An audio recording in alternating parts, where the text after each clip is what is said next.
think you have to remember that your role in the room is ultimately to drive the agenda and to make sure that you're focused on getting to whatever the decision is or the purpose of the meeting. But your job is also part air traffic controller. And I do think it's really important to be mindful of what's happening in the room.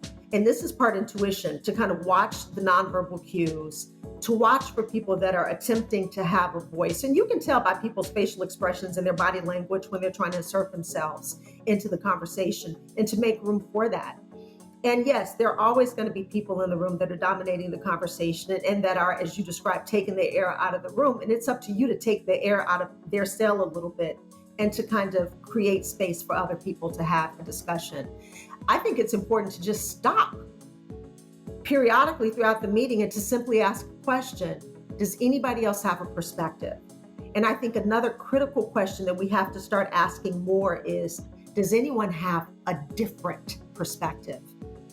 Because you want to create a dynamic dialogue in a room, especially around important topics where everybody's opinions can be heard, because that's when you get to the best solution.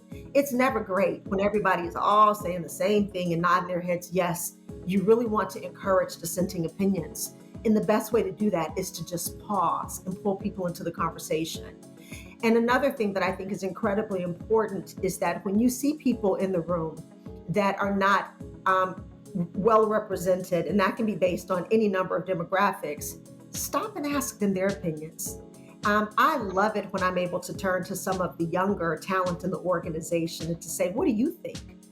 Because often they have a different perspective than I do, and often their perspective is a whole lot better than mine. And we need that thinking to come into the dialogue.